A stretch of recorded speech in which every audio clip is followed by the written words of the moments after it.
when I was invited to speak, my charter I was given was to describe how to make sense of a problem when you're dropped into the middle of it. And there's a few different takes on that, which occurred to me as I prepared this, and I'll go through those. But I will start with a introduction to the basic framework. So, because you in Philadelphia don't know me, I will give a brief introduction. Hi, Gene. How's the wife? How's the kids? How's the weather? How about those Yankees? I just got the proposal. I think the perfect way to proceed at this point, 10:30 a.m., would be for me to have my system duplicated, collated, translated, telegraphed, reciprocated, reiterated, and expurgated. Then I think with all due haste, my system... So that guy was John Machida Jr. He's the fastest talking guy in the world. That is Stephen Hawking. He speaks a little more slowly. So I prepared a Machida Hawking scale and put myself on it. That's me when I was young and everything worth, and I talked super fast and wore really horrible 80s jackets. And now I'm speaking a little slower, but I hope I'm moving in a hogging like direction as far as business and systems analysis goes. So, these are just visual examples of simulations that I've written that are part of systems over the years. There's two basic classes of simulation, and preparing all these helped me learn full-scale systems analysis that translated to the business analysis I do now. Those are all the situations they were already read off that I've worked in a number of applications, industries, architectural considerations. Any place in this presentation which is hosted on my website, you see an orange link here. That's a link to a web article or other materials on my website. So this will be posted for your review at any time. So the basic structure of the BABOK includes an introduction, the basic context of the BA work we do. Many of the competencies you need to do the work, an extensive list of specific techniques, and a bunch of perspectives. The core part of it is really the knowledge areas, which give you a basic flow of what actually happens, but it's done in a really diffuse way because the work BAs do is so varied. So over the years of doing simulation projects and other kinds, I've worked up a basic approach that includes some project management skills and analysis skills, and it includes everything in a project that you might think of. And I will go through all these individually. And if you plot them along the left side there against the 6 areas listed in the BABA, you'll see they mostly track from upper left to lower right. So the BABOK, even if it doesn't look like it, is really giving you a process to follow throughout an effort. Again, it's a little loose, but it really does form a narrative. Also, there are the BABOK discusses different kinds of requirements. So the business requirements are right at the beginning. The first step I call the intended use. You can think of that as um, identifying the actual business problem. Intended use comes out of simulation, and that's saying, what are we gonna use this thing for? Then we have stakeholder requirements are typically what we talk about when we say requirements as BAs. Solution requirements, functional and non-functional, we build in during the design, and then transition requirements come into play during the implementation when you build and then deploy your solution. And keep in mind, that sounds a little bit IT centric.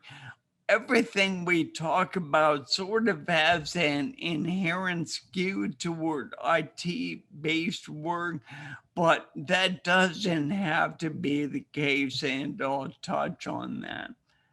So, if we look at a streamlined, simplified view of the framework, we basically say, what do we need to do? What's the need? What is the inspiration for this effort?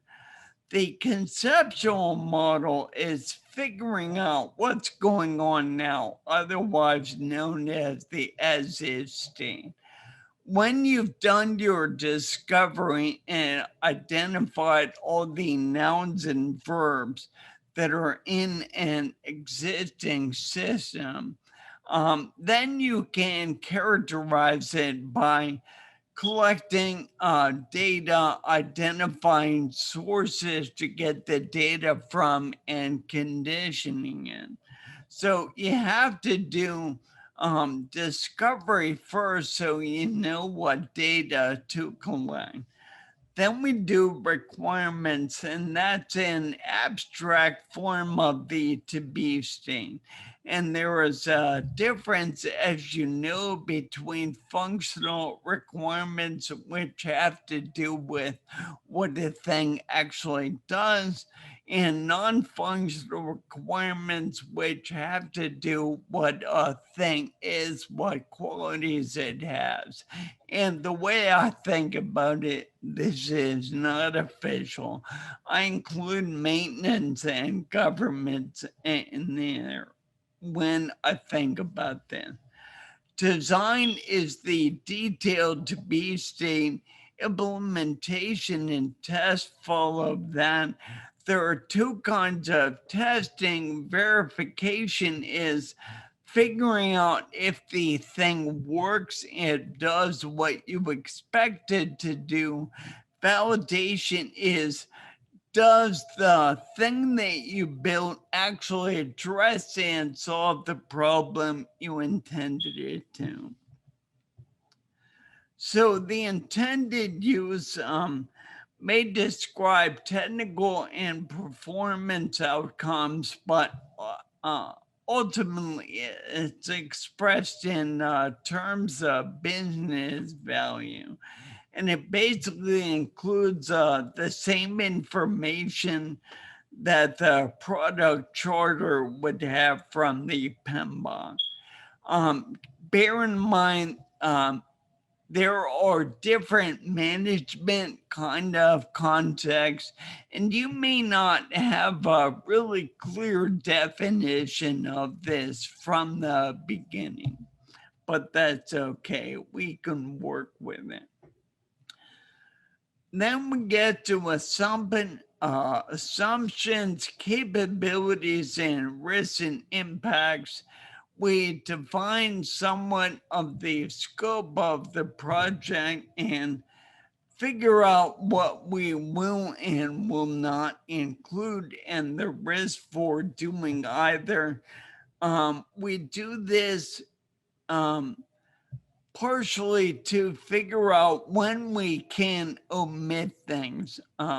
You want to model or consider as little as possible, but no less than you actually need. The conceptual model, again, is an as is state. If there is not an existing process, you actually work backwards from the desired end and figure out what's needed to get the desired end. So in that case, the work of the conceptual model is really integrated into requirements in design. Even more accurately, it's in design. When you're going through all this, every phase of this, you want to document it and then review with customers, SMEs, and stakeholders until you all agree that your understanding of the information and state of things is captured accurately. For data, again, we've got the nouns and verbs. Everything should map to something in the conceptual model. If it's not part of the system, analyzing why collecting. Start from abstract interfaces and sources and whatever, and then get more specific as you go along. Some of the data is only going to be really associated with states as a system runs, and you have to work with implementation SMEs as needed, and they'll create them on their own. But the better you as a BA understand and can identify those needs, the better off everyone will be. Requirements again are functional and non-functional. The non-functional requirements are often expressed in terms of abilities. On Wikipedia, there's a list of them there. It must be 50 or more. I can't remember. I listed a few of them here that are important to me. Now, as you're going through and reviewing your work in each stage of this process, at least through the 6 or 7 main phases I'm really trying to highlight here, you want to make sure everything maps to an item in the previous stage and in the next stage. So that way you know that you've addressed everything in both directions and nothing is missed. Design of the system is a description of how to be implemented and what resources will be needed. It should include plans for maintenance and governance. And again, every item in this should link forwards and backwards in the requirements traceability matrix. I'll touch on that a bit more in a minute. Implementation is where you actually create the system or do whatever modifications you're gonna do this also means deployment. Um, you might argue that implementation and deployment are separate stages. If you wanted to manage it that way, that's great, perfectly appropriate based on the situation.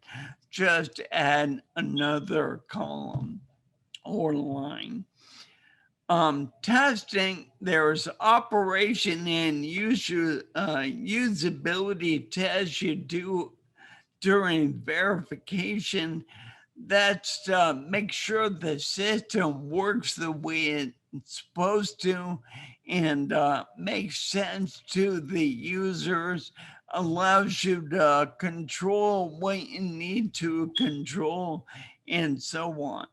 Those are the kind of tasks that are typically most able to be automated.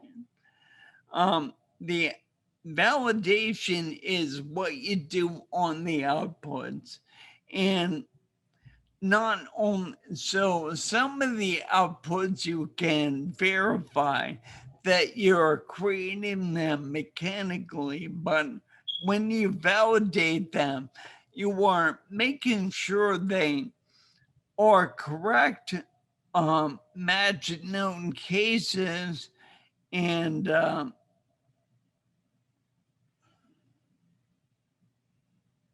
are appropriate to the problem you're solving.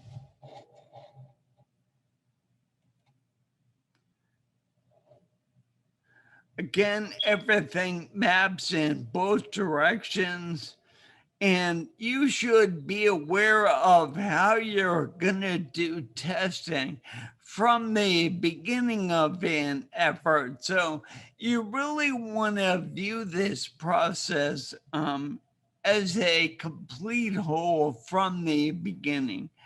Acceptance is basically judged by the customer or a representative thereof, and they can decide whether to fully accept the deliverable, not accept it, or partially accept it with limitations.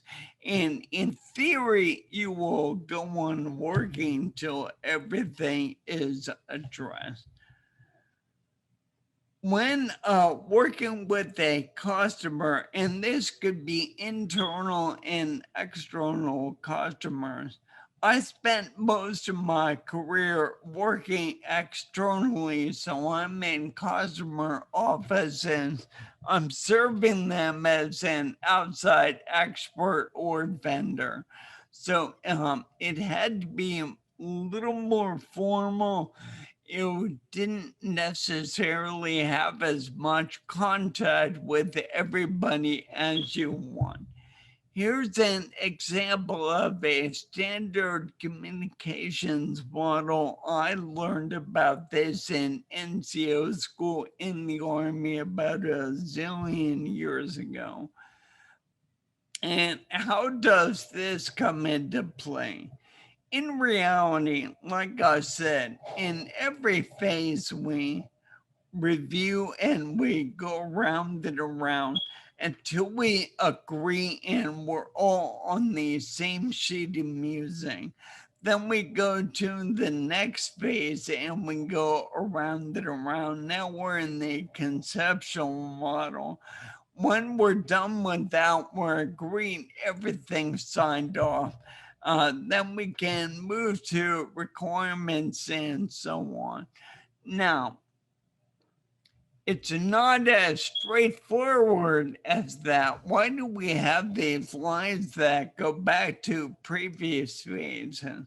Well, first of all, work may not only be going on in one phase or another, and you weren't limited to that.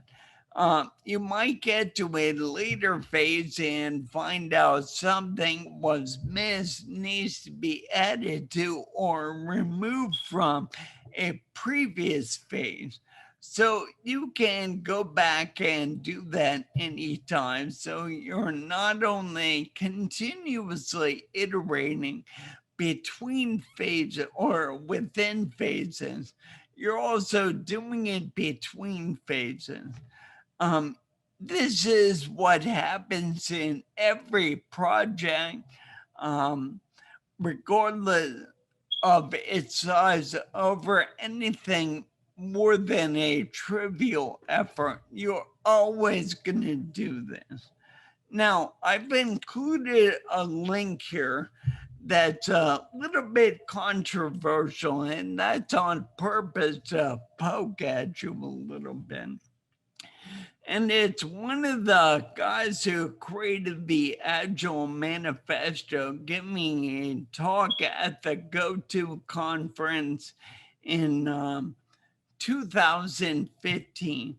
He basically said all the formal Agile and Scrum stuff, I mean, it's valuable. It was meant to address a certain problem, but it's really become overkill. It's been too formalized and consultantized.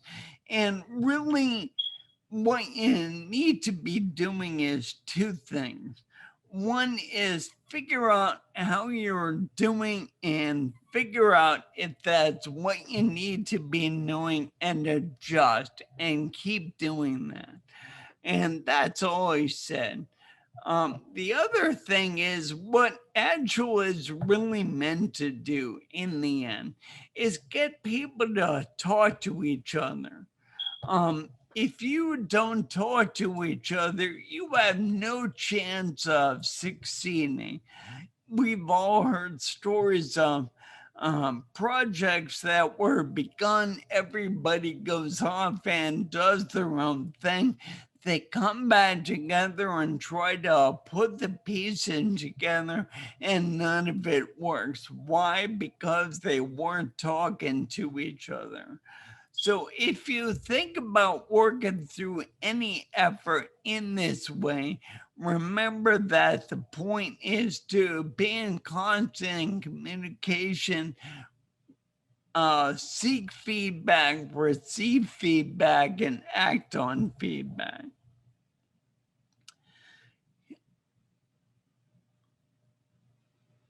Here's the representation, just notional, of a requirements traceability matrix. You can represent this any way you want. I did a whole talk on it, which is on my website, so I won't go into detail here. But the point is that if you see the question marks, it shows whenever you get to a subsequent phase, if you miss something in a previous phase or need to make some other change, you can do that. It also injects non-functional requirements into the thought process here, and it shows everything is linked from one end to the other. Now, there may only be one intended use, and there might be 15,000 acceptance criteria. The point is, whatever your needs are, you can go and do that using this model. Basically, when all the tests are passed and they accept it, or they are accepted, then you know you're finished and you didn't miss anything. I want to give you a couple pieces of vocabulary. You don't have to use mine, but just be aware that there are concepts that you should keep straight in your mind. So the engagement is the process of working with our internal customers or external ones. That allows us to effect some kind of a change that will be of benefit.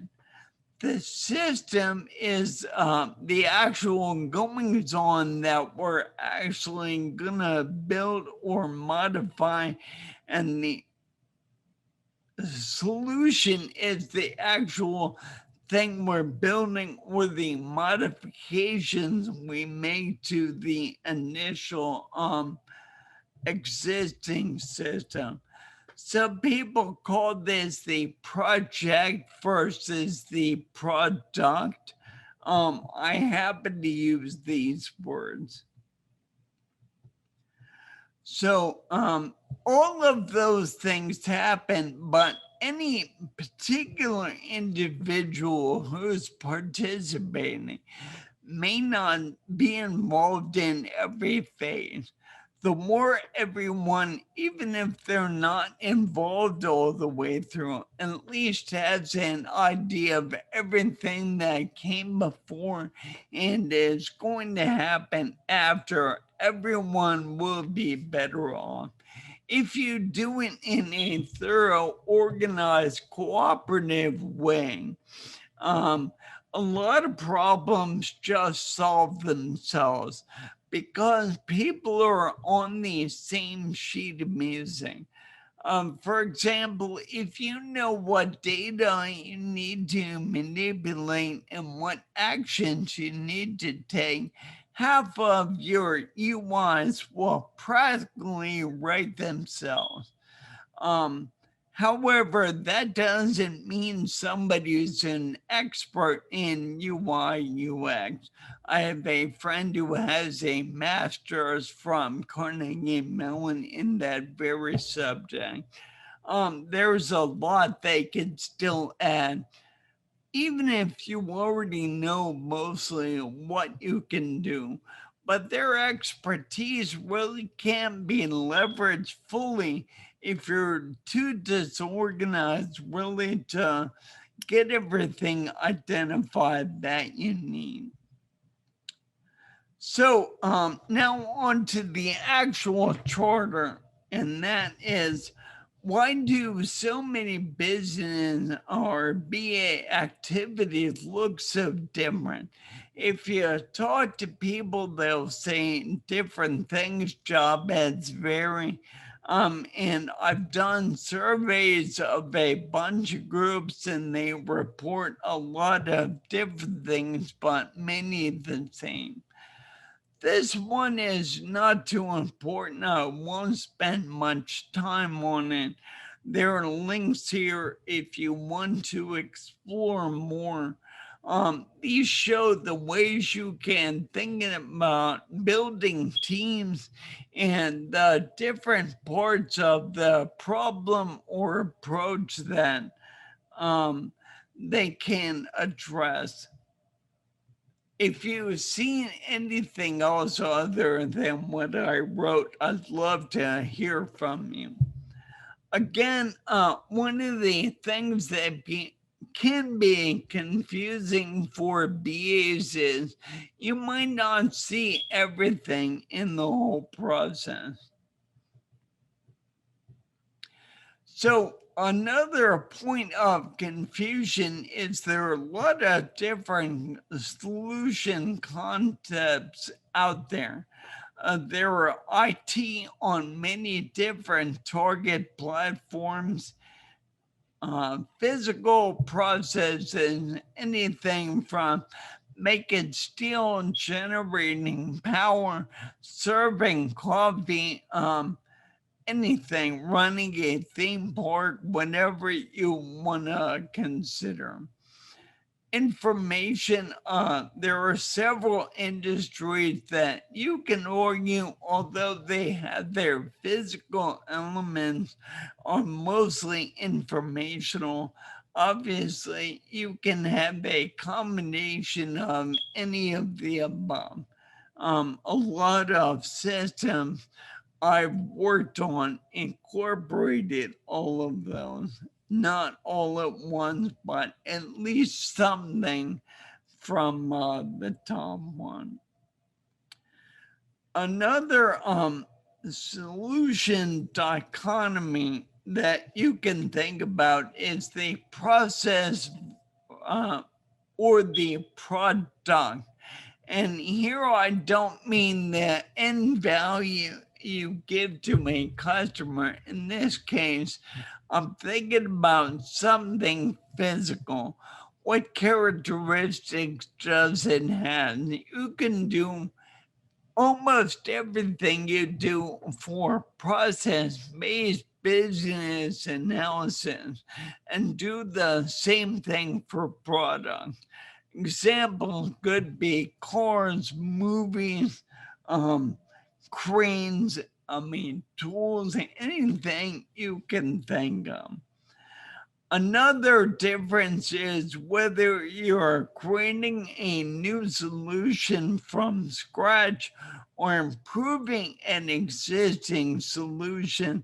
And of course, you have to consider efforts of different scopes and scale. So now we're getting get into something a little more recognizable. You're probably curious about. So remember the loop-de-loop kind of diagram I showed you before.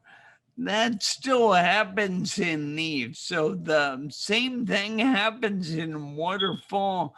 Um, you mostly do the phases in order, but they're not all going to happen one after another mechanically. There's always going to be some iterativity in it.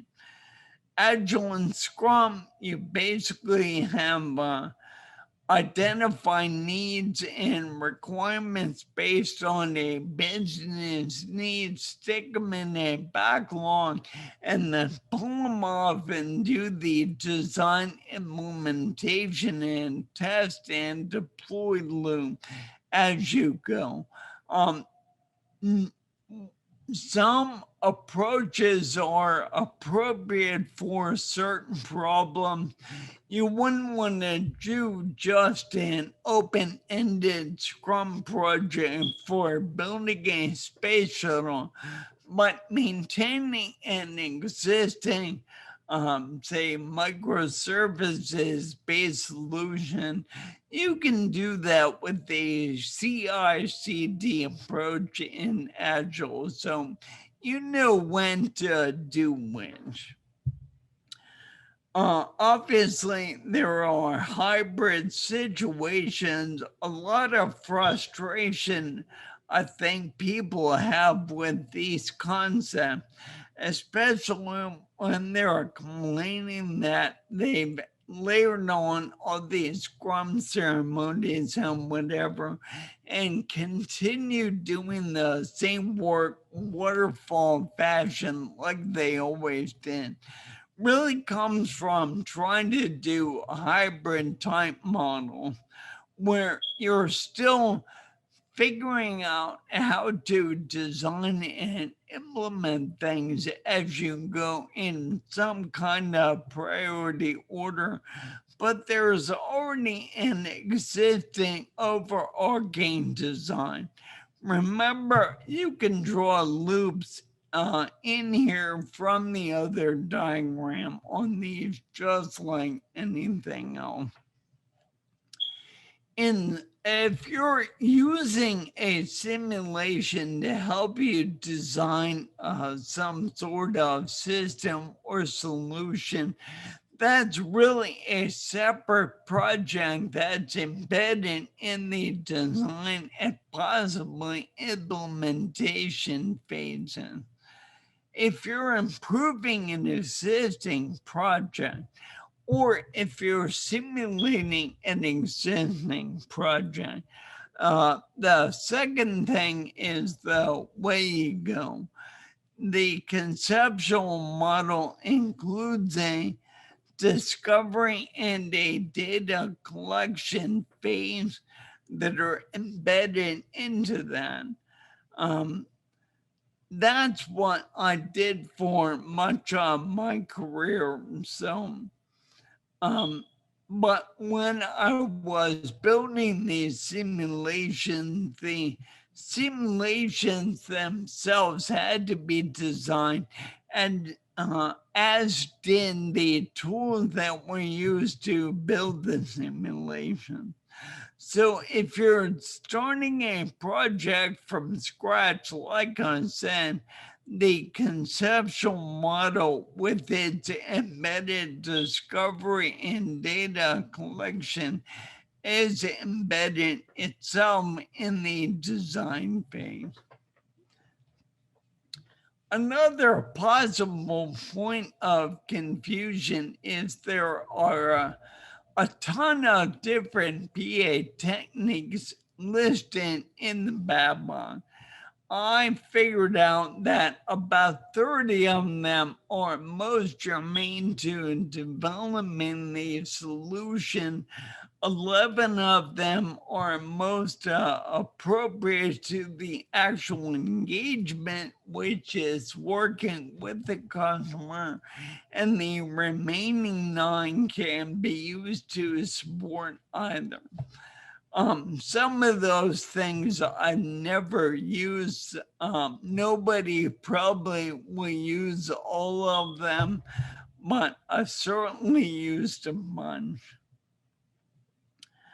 There are also different tools used in every situation, but some are almost ubiquitous general purpose tools that are used to enhance communication and so on. And some are, again, better for supporting the engagement or the solution, and some are so general purpose they can support both. So now, if I'm dropped into the middle of an effort, what question do I want to ask to kind of gain some direction? And I say, there are questions to ask, and I use the word razor so you can define and categorize things to try to make sense of it. So the first thing I want to know is who is in charge, and what do they want? What do they like? How much do they support their people? What direction are you given, both about what specifically you're going to do and what is going on in the larger effort? That's very important. How much is the effort empowered to look at or change? That's an important one. Um, so if you want to limit it in that, it's going to make things tough, but maybe also the people who are running things know what you need to do, so it could be a good thing. How much do you know as a BA about the business, industry, technical tools, job functions of your colleagues and customers, competitors, data, BA practice, and etc.? What's your personality like? How comfortable are you in talking to people and so on? And how persistent are you in being willing to just about demand that people follow some kind of an organized, iterative feedback process? And how flexible and adaptive are you? Um, Beyond BAs, obviously there are users and implementers and analysts and every other kind of practitioner and stakeholder. And what do they know? Are there ways for them to communicate with each other and learn from each other? I remember the interesting thing about having been at this so long is that I now understand environments I was in 30 years ago.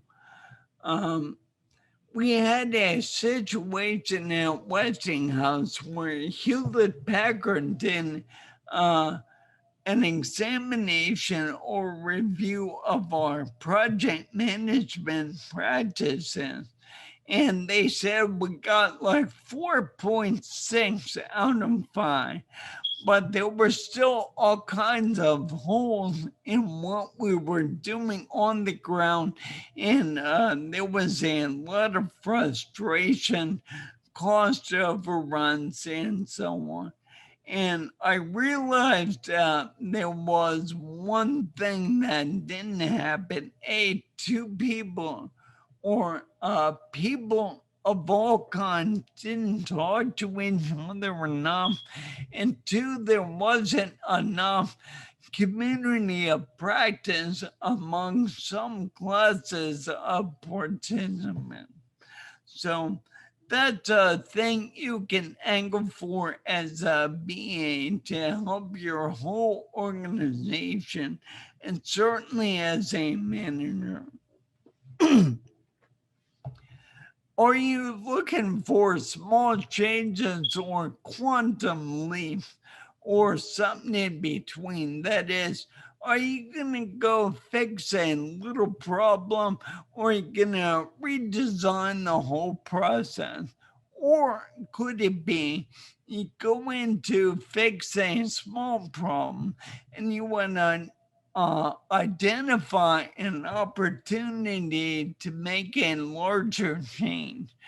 Will there be the opportunity to follow that up? Another question to ask is when the effort got started. And here you can do a SWOT analysis: strengths, weaknesses, opportunities, and threats. Um, or new people might come in and just want to initiate an effort like this to shake things up and make everyone take a fresh look at what's happening. Finally, there's profiling current activities or products. So find out where most of your effort is going and try to find savings in those. And that might be speed, time, money, all the other things on the list. Um, Programmers are used to profiling code to see what sections, what functions are taking the most time to run so they can work on those to make them more efficient first. I spoke to a guy not long ago who looked at his product, which is stainless steel um, restaurant where basically tables, all kinds of food service furniture and racks and so on. And he looked at it, and the stainless steel was by far his biggest cost. So he went to talk to somebody who knew about different grades of steel and found something else that would do the job at a far lower cost. So we made a big saving uh, versus his competitors. He did very well with that. So that works on both processes and products. Finally, if everyone knows what's going on, or if someone or anyone knows what's going on, learn from them. Get guided tours, reference the existing documentation. But if not, then find out what's going on, and that involves process mapping. So in that case, there's a bunch of things I can talk about here. Basically, it describes a process, what comes in, what goes out, how it's transformed, and so on. There are many examples on in different industries that details aren't super important. Basically, when you're doing SciPod, when you're looking at any given process, you want to find out everything that's coming in and where it's coming from, everything that's going out and where it's going to. You can also think about this process in terms of compass, which is SciPod backwards. And in that case, you identify the kind of output you want to generate, and you work backwards and figure out what inputs you need to make that happen. This is another way to ensure that you're very thorough. Looking at a situation we're all familiar with, you can see there's a lot going on just in a simple tableau like that. Washing stuff, trash can, emergency stuff, communication, safety stuff, and everything that's associated with an actual gas pump. And I'm sure there's a lot more that can be said about gas pumps than even this. So you could collect all that data, take all those notes, make all those observations. But if you have a decent idea of what you're trying to accomplish, you can only take the observations that are germane to your actual problem, and that saves a lot of effort. I also give specific standard names to modular components.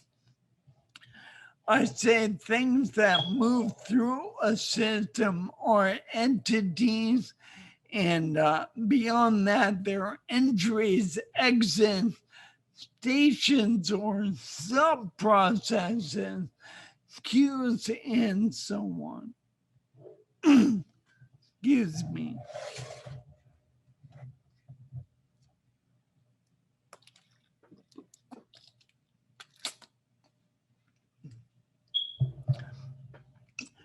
Now, everything that goes on inside any process block may itself be an entirely separate process. And you can take it apart to any depth, but you should only go as far as you need to for the work you're doing. You can collect data based on any point of view. This one collects data based on or from the point of view of an entity moving through a process. This cover, which I love, shows the fact that the same objects may look very different from different angles. So be sure that you look through everything from every angle you can.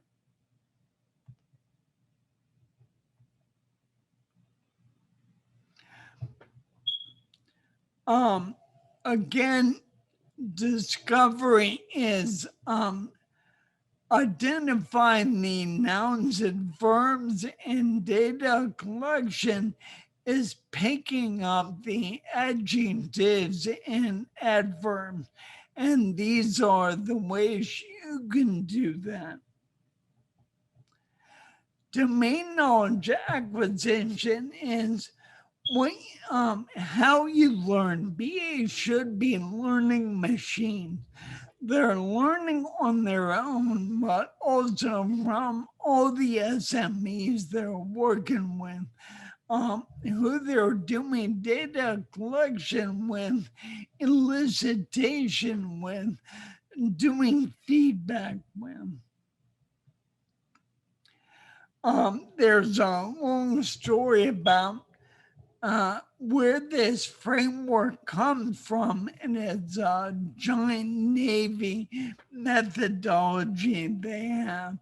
The point of this is that you want to know what you're going to do before you do it and set up the whole thing. There are some different aspects of process improvement that's improving an existing process. We've covered them all.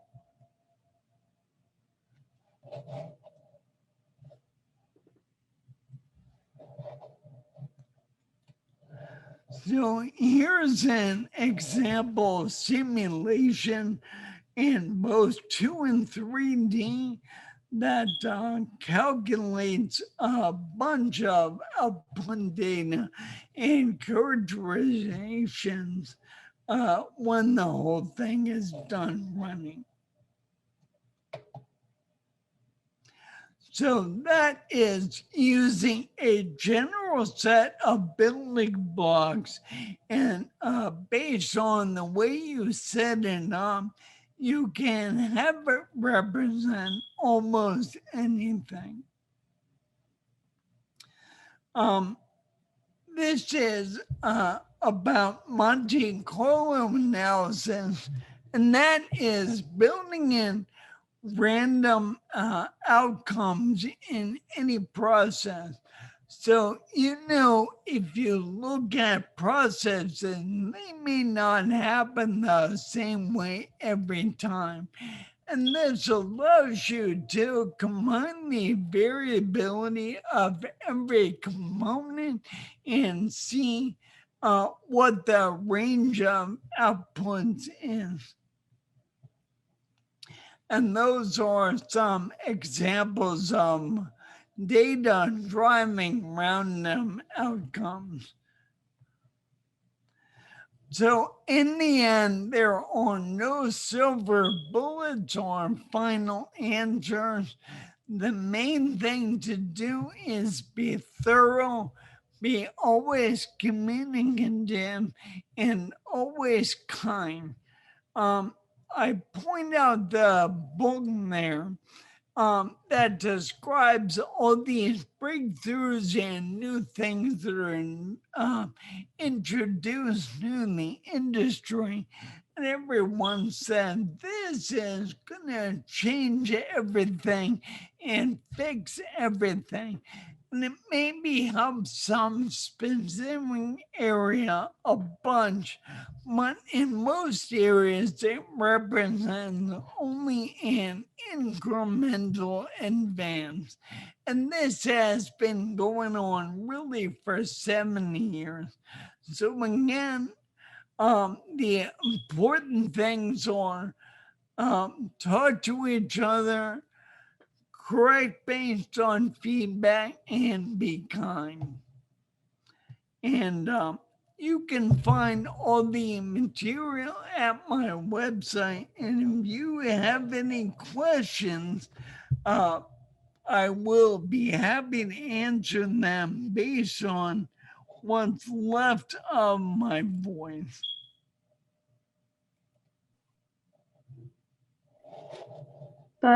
Bob, this is a question for Deb Brunner. When you do simulation, what kind of systems are you using, like software? Is there one that you really like to use versus another? Well, this is a weird thing. For me, I always hand build and build tools to make custom simulation. I've never used a formal third-party simulation package. Oh, that's great. Good for you. Wow. Cannot be helpful. The nice thing about having done it that way is that I know the mechanics and the theory of simulations right down to the bottom bit. Yeah, exactly. Yeah, that's a wonderful technique to learn. We've been doing simulation in my group at Pfizer Pharmaceuticals using Pro Model simulation. But I'm more on the process area, working as a BA. One of the nice things about simulation, I came up with a tagline. We do it 1,000 times, so you do it right the first time. Mhm. You can try a lot of things, find out what they cost, find out how many resources they consume, how much time they take, everything.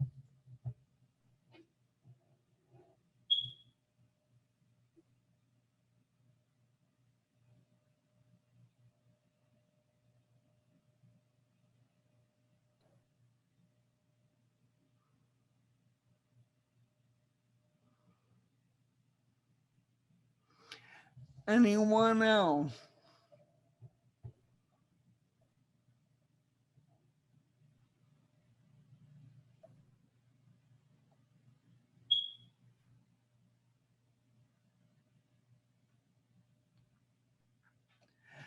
Did anyone have a reaction to that bomb I dropped? When I talked about how Agile is dead. Yeah, I was wondering about that. What did you mean by that?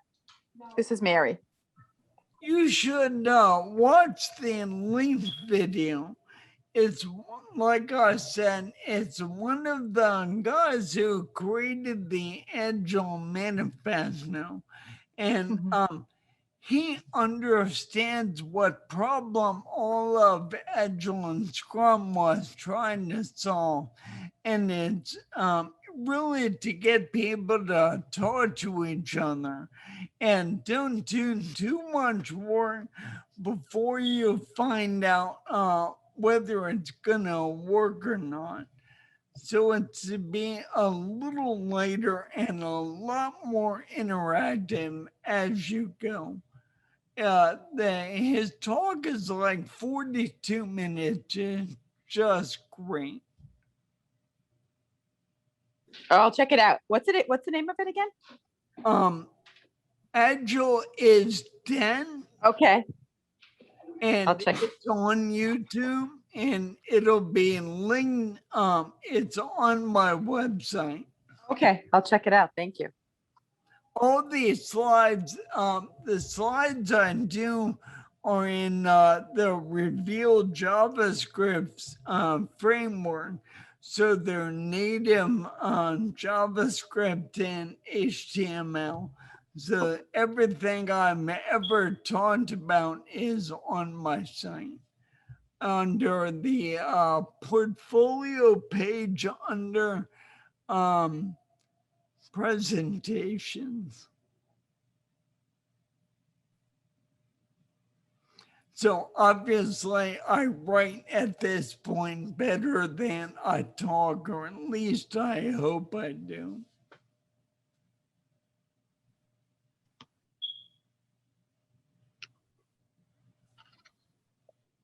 Bob, hey, it's Mark.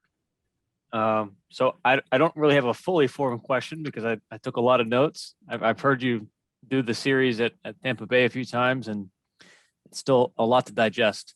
One of the points you were talking about in the design phase, how you merge frameworks, and then you would be doing the data collection and discovery while doing modeling simultaneously. So let's say you're trying to do this, but not in an IT context. Can you give me an example of like what that would look like? I don't really have an example. I'm just trying to like make a connection here. Well, what I'm really trying to get across there is when you do as is modeling, there has to be an is to be as, right? Mhm. So you're examining, discovering, and characterizing something that's already there. If you're doing a new project from scratch, any new process, anything, you don't have something that exists. So you basically figure out the requirements and you jump right into the design. But in the design, you're creating the maps and you're figuring out what data is going to drive all this. And you essentially do everything you would do in conceptual modeling. So you're basically building a conceptual model from scratch as your design directly instead of as a modification from what already exists. Does that help at all? It does. And I think especially that explanation, it reminds me of a project I worked on where we did more behavioral modeling of a specific operation instead of having the modeling downstream. So putting it upstream, kind of in a way you said it, it helps pull the work instead of wait to the outcome and then hope it works out. Having the model be the outcome instead of output instead of the outcome. Whereas if you model up front, then you can kind of adapt to it as you go. And then, at least in my experience, when I did it, I had a better outcome because we had a model up front and a clarity on what we were trying to achieve while we were doing the discovery. And well, I should clarify here, maybe you already have this, but when I say conceptual model, that's any kind of representation. Might be drawings, might be descriptions, might be specifications. It is almost certainly not an actual simulation. So it's like level in D&D. The word model can stand for a lot of different ideas, and we need to be clear on what they are. And since I talk about simulation a lot, that's a point of confusion potentially. Okay, very good. Lot to absorb. I do try to give value.